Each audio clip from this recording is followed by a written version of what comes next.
Hi, it's Emmi Fortin. Welcome to Candid. And this is an interview series where I talk to everyday people about their relationships, their struggles, what they learned, and most importantly, how they moved forward. So today I'm super excited to have my guest, Cynthia, because she has been in a relationship with her husband for 52 years, but they have had many struggles in the midst of a very happy marriage. So, Cynthia, thank you so much for being here today. Well, thank you so much, Emmy, for having me. It is certainly my pleasure to be here with you today. Awesome. So, Cynthia, I want to have all of our viewers get a little taste of what you have to share with us. And so, what would you say is the most impactful thing that you learned over the years of being in your relationship that has kind of impacted you the most? What do you think people should know? Great question, Emmy. I think probably the most important thing I can share with the audience is that in any relationship, a blanket statement is you have to give and you have to take. You have to find that incredible balance to make things work for the better.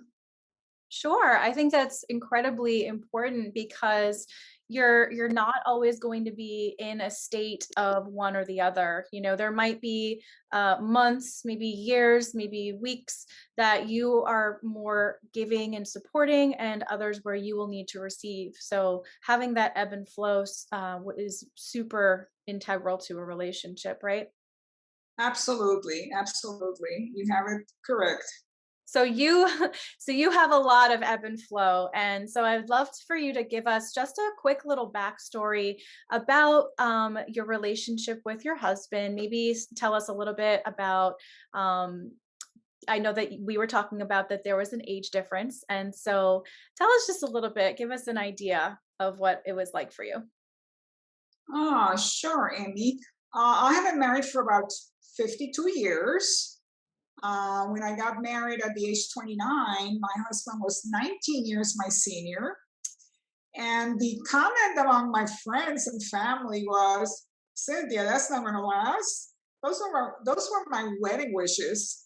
The age difference really was quite significant, very significant, way back when, 52 years ago. Uh, I, I, I met a man that really inspired me and was not, more importantly, was not threatened by me, who tend to be a very ambitious, progressive type of person. At the time I married him, I wanted to go to medical school. And he says, why not? But then I got pregnant and had two beautiful girls. And after they started growing, the medical school thought was still there. And my husband one day said to me, you don't want to look at yourself in the mirror 10 years from now and wonder what if. So why don't you just go to medical school? And I said to him, but how can we do that? The girls are just 2 and 3. And he says, I will take care of that. You go do what you want to do. So I did. I went to medical school, did my residency, and my husband was Mr. Mom. And there you have it. Okay. All right, so perfect example of the ebb and flow, right? That's just the Yes. beginning, the beginning of the ebb and flow. And you, please correct me if I'm wrong, but you became an anesthesiologist. Yes, I became an anesthesiologist. And but prior to that, I was a nursing anesthetist.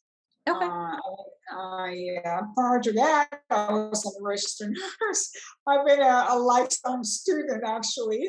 I love being a student, actually. It's been kind of my lifestyle. And yeah, I was an anesthesiologist, and I love anesthesia, and but regrettably had to abandon it about 20 years ago. as I was diagnosed with an autoimmune condition known as multiple sclerosis. So, yes, so I definitely want you to tell us a little bit more about that and how you have managed to deal with it over the years and where it has led you today. But before we hit that point, you also, because I wanted to speak to you as an independent, confident woman who had a lot of dreams and who had a husband who supported that. So you also started a foundation, correct, in Panama, where you're originally from. And That's so, well, tell us just a little bit about that. certainly. Um, Back when my daughters were on the West Coast, we were in the Midwest and decided to move closer to our daughters who were in San Francisco. We went to Lake Tahoe, Nevada. It was really, to me, paradise. It was beautiful. My husband developed sudden neurosensory hearing loss and ultimately ended up with a cochlear implant. The cochlear implant is a device that's done surgically, where you have an implant in your ear, inner ear, that you learn to hear again through speech therapy. We went through the whole thing over about 6 months. He was hearing again, was able to talk on the phone, and he said, "Do they have this in Panama? Do they have cochlear implants in Panama?" And I said, "Gee, I don't know." He says, "Well, why don't you find out? Maybe we can go to Panama and start this." See, my husband was very much an entrepreneur also, and he kind of instilled that into me over the years. So I went to Panama and started the Cochlear Implant Institute. And I also started a nonprofit. And and things were going okay until suddenly I noticed these different behavioral changes with my husband that showed that he was having cognitive decline. One day I get a call in my office, and the housekeeper says, "Dr. Guy, Mr. Guy's outside sweeping the streets." And I said, "What? Tell him to come back in. He doesn't listen to me. He told me to shut up." So typical behavior that's so inappropriate of him up to this point. So I rush home and coax him back in. And at that time, I noticed he becomes sort of belligerent, not listening. This is totally not steward. Ultimately, he was diagnosed with cognitive impairment, early dementia. I got a nurse to be with him when I wasn't home, and I became his caretaker for 7 years. In addition to doing my work with the hearing impaired, I started the early hearing detection and intervention for the newborn in Panama, which did not exist at that time, through the nonprofit. But it got so to a point that my condition of multiple sclerosis with mobility issues became worse. I fell, I broke the neck of my femur, and one of my daughters rapidly came down and said, "Mom, I don't know what you and Dad are doing here, but you guys need to get out of here and get some good care." But we were getting good care. I felt we were getting very good care for where we were and what we were doing. I was really enamored with the work I was doing, really helping thousands of people with hearing impairment. But so be it. We returned to the mainland in 2014 because my husband got progressively worse, and I needed to get some more assistance in his care. Sure. So, something I would love if you could share with us is how did you cope with the transition and kind of facing the reality of what you knew was happening? Because I'm sure there are a lot of people who are struggling, maybe right now, or who have struggled already in the past with a family member or especially a spouse where their personality is changing, and you have mentioned that he doesn't even know who you are or recognize you, correct? So Correct. so how did you go about managing your own emotions around this transition of this person who was your soulmate, as you described, to someone who doesn't recognize you or know you anymore and whose personality has drastically changed? Amy, to be honest with you, initially it wasn't easy at all, but I was committed to make things better in some way, shape, or form. Regrettably for him, it wasn't any better because he got progressively worse. But for me, I decided I needed skills and the ability to deal with this on a daily basis.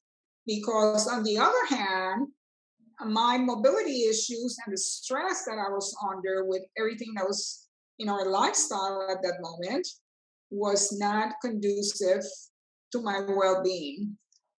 I did have some psychological help with this with a colleague that's a psychiatrist in Panama. And he said, Cynthia, you need to take care of yourself because you will ultimately die before your husband. And it is probably so because my sympathetic nervous system, that is the autonomic nervous system, the fight or flight response in my life is all struggle, Right. is all survival. And at that time, I needed to find some balance between the two. Talk about the give and take. Yeah. Talk about the give and take. Fortunately for me, I received some good advice that I could no longer handle him on a day to day basis, and I should not attempt to do that as a caregiver. So I started seeking a facility where he could reside. And that, my friend, is another story for another day. Upon visiting facilities here in Florida, which is sort of the mecca for senior citizens, I I um, I didn't like what I saw. I didn't like the scenario. I didn't like the ambiance. I was distraught with that. But fortunately, one day, a friend told me about the facility where he currently resides, and I visited this facility and I fell in love. The facility is, they call it the Ritz Carlton of Florida. So he took it from there. And the staff was very, very open, very nice, et cetera, et cetera. And I decided this is where Stuart should reside. Regrettably, there was no room, and my waiting time was approximately 4 to 5 months. And during that period of time, there was a lot of, should I say, difficulties with him, handling him with my caretakers, because in addition to myself, I had two ladies that were helping me with him at home. But at this time, I also started seeking more and more information about brain matters and what can I do? What else can we do? What can I do for myself to prevent not getting cognitive decline? I knew that my mobility issues, probably with the multiple sclerosis, will eventually progress. But perhaps if I pay attention with more of the preventative stuff that one can do, it will help me also with cognition in preventing decline of my condition, which can occur with a disease such as multiple sclerosis. So there I was handling MS with Cynthia, Alzheimer's, vascular dementia with my husband. And in reality is like walking a tightrope. But I had a lot of inner peace because I started meditating. I started meditating about 5 years ago. And I must admit that thanks to meditation, I think I've been able to balance it courageously. That's nice to hear. I know that there are a few other strategies you had mentioned, and it all has to do with balance, both internally and physically. Um, and I just wanted to kind of take a moment to address the fact. So when I heard your story initially, I the first thing that kind of came to my mind was grieving, and what a lot of people might not kind of cut themselves slack for is like when you're going through a breakup, or if you've had a relationship in the past that you maybe aren't able to let go of, anything that happens that's a substantial change in your life, there's some aspect of grief that goes along with that, because you're letting go of one idea or one way of life, or maybe even a belief system, and you're shifting into another. And so there is a period where you need to allow yourself to do that. And so the longer somebody takes to do that, the probably the slower the healing process will be. And after hearing you speak about it, it sounds like, of course, there were many difficult times, and you may have struggled, but it sounds like you were able to process what you were going through and use these internal strategies to allow that grief to be processed and then move through it.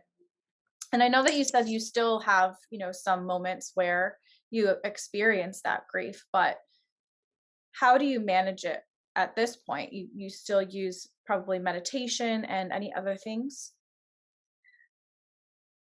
Let me tell you, Amy, it's sort of like by day to day. I see my husband once a week.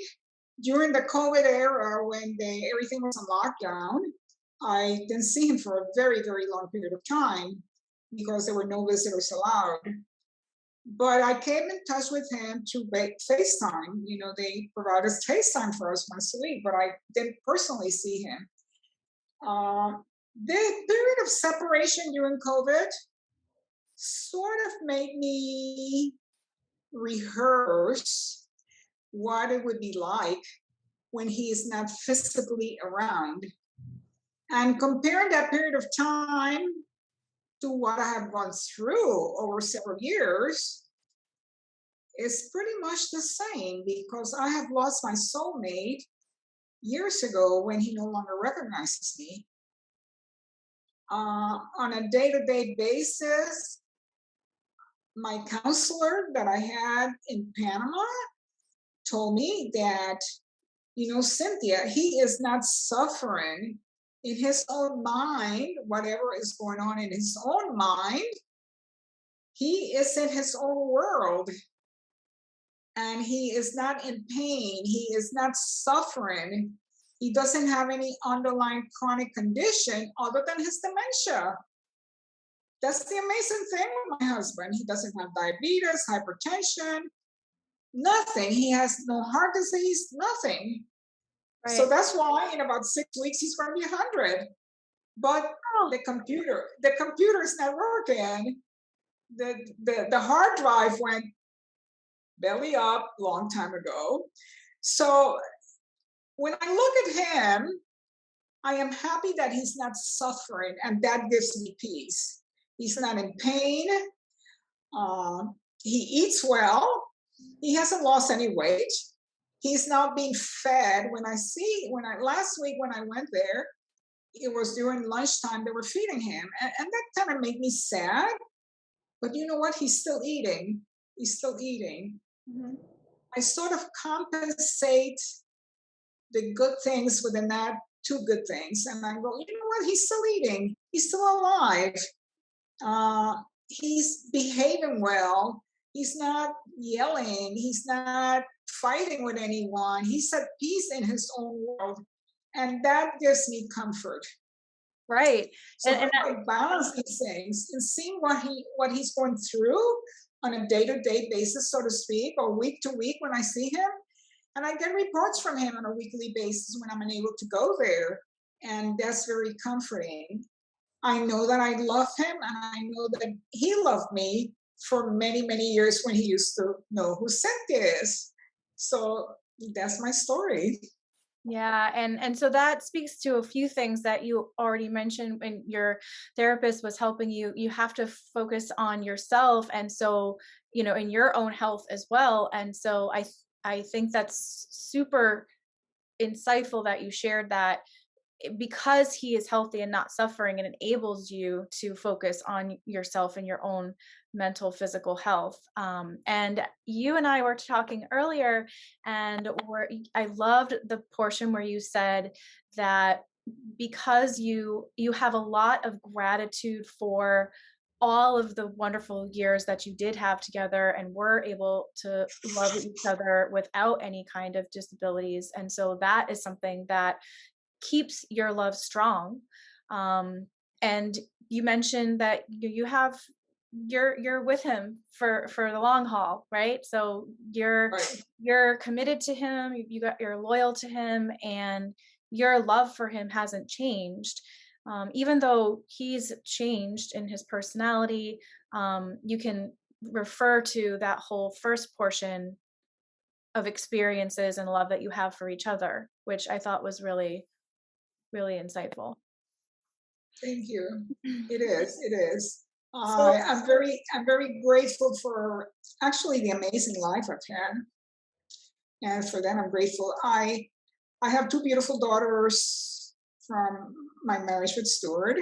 I am for that I am blessed.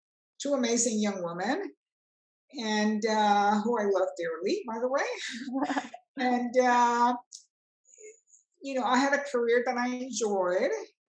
I well, let's I not had a good stop job. there, Cynthia, because you are a very busy woman right now.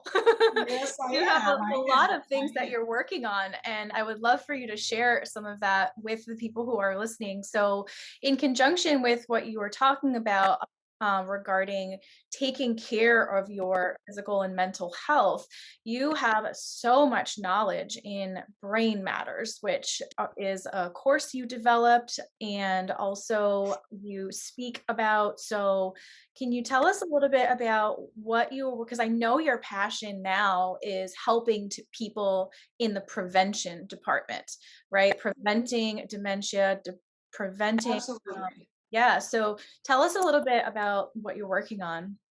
Certainly, I'll be delighted to do that. Because of what I have lived through and I'm still living through with my husband, I decided to really start researching brain. Really, what do we do with our brain? Actually, in the past decade, we have learned a lot about the brain, and I think my fund of knowledge has really empowered me to share the message with people. People need to know that cognitive decline, not because you're aging, your mind declines. This is preventable. This is huge because the subject came about when one of my daughters said to me, Mom, are we going to get dementia like dad? And I go like, gee, I don't know. I really didn't know. I never thought about it in that fashion. So I started researching, and even though you may have a gene that could be for dementia, a lot of people that have died and the genes have studied that have dementia don't have the gene. And those that have dementia and those that do not have dementia have the gene. So you really can't count on the gene so much to express itself because it depends on your lifestyle. The lifestyle is huge in the prevention arena to prevent cognitive changes as we age. We have for example, we see in the current administration of the government, we see elderly, what we call elderly, our own president, others in his cabinet, that are plus 70, maybe even 80. Uh, the whole director of the COVID, Dr. Fauci, is in his 80s. By the way, I'm 81. And I want to give back to the world, to community, especially women, because Alzheimer's dementia is more prevalent, 60% more prevalent in women than in men. I didn't Did know you that. know that? I did not. So, to me is my new my new job is to pass the word out, teach prevention with all the aspects that it entails. And I think we need to pay attention. We need to pay attention if we really want to have an aging process of joy, health, and longevity. Yeah, that is so, so important. And I think that so I have a science background because I've been a biology teacher for 16 years. I grew up in a very kind of science-based household.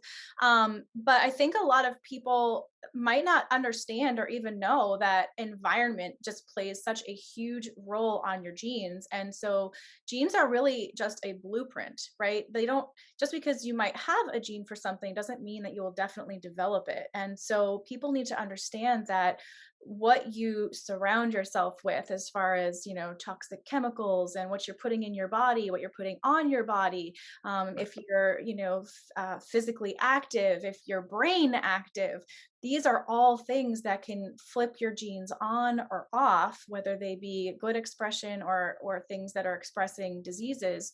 And so brain matters, every kind of disease that are like in the top 5 in our country, these things can be prevented. And so much more than people are aware of. It's like, oh, well, I have the gene for this, but they might not realize that they have the destiny of their own future in their hands based on the choices that you're making every day now in your lifestyle, right? And so Absolutely, absolutely, it's exciting. absolutely. It's You exciting can't because say we it have any so much more better. control over it, right? Absolutely. We have to do the advocacy for our own health by paying attention and doing the right things. And it's not, it's daunting for many people, but however, it depends. I tell people you need to do the reverse technology on this. Start at the end. Where do you see yourself at age 70? Where do you see yourself at age 80? And take it from there and bring it to the present moment and start working on that to see how you would like to see yourself at those ages. Uh, I think it's important to see the vision of where you want to be. If you want to see the vision of yourself, not being able to relate to your loved ones and have enjoy the weather, the beautiful weather, and enjoy a nice companionship, you need to start working on it now. That is such a great point, because I think that when the phrase, you got to think about your future, a lot of people automatically go to, only like 20 years in the future of like, oh, what am I going to be doing for my career? Or, how am I going to be doing financially? But you need to put a lot of your energy into, where am I going to be physically? Or more importantly, where do I want to be, as you said? Because we want to enjoy the quality of our lives up until the day we die. We don't want to start like falling apart for 20 years and continue that process, because that's not enjoyable at all. So your work is so impactful and important. And where can people find more information about everything that you're working on? Because you speak, you have courses. Thank you, Emmy, for asking me that question. I have a website. It's called healthenrichment.us, and you can find me online. And certainly, I really appreciate this opportunity to tell you my story. Uh, I will be writing blogs on WebMD, so look me up. The blogs will not be on brain matters. It will be on multiple sclerosis. And eventually I will have a TED Talk one day. That's what I'm shooting for, a TED Talk before 2022. There we go. Oh, Thank you excited. so much for having me.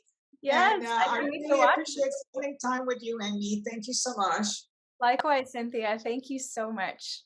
Thank you. Hey, so if you are struggling with any kind of hardship, chances are there are going to be some elements of grief involved with that. In Cynthia's case with her husband, she had to grieve the idea of what their future was going to look like together. She had to let that go and kind of transform it into a new one. So with the loss of anything comes a sense of grief. So just like you might experience a sense of loss with a breakup from a person, even the death of a person, just even life changes can cause elements of grief. And so some strategies around that are getting into deep breathing exercises, meditations to help you ground yourself and have a sense of balance and calm amongst the chaos that might be happening in your relationship or in your life. One of the major strategies that might help you manage your emotions around this is focusing on gratitude. As Cynthia said, it has immensely helped her in her own life situation with managing her MS and dealing with her husband's dementia as well. Having gratitude for what you have been able to experience or what you do currently still have can really lead you to a feeling of abundance rather than dwelling on the things that are negative and having a poor impact on your life. So those are just two strategies, but if you need more assistance in this department, feel free to reach out to me at any time on social media. I'm on Facebook, Instagram at Emmi Fortin. And if you'd like to learn more about how you can prevent dementia and just improve your overall physical self and emotional self, you can get in touch with Cynthia by checking out her website, which is in the description. Thank you so much for tuning in. Please subscribe to the channel so that you get updates on the newest videos, and like and share this video with anyone you think would benefit. See you next time.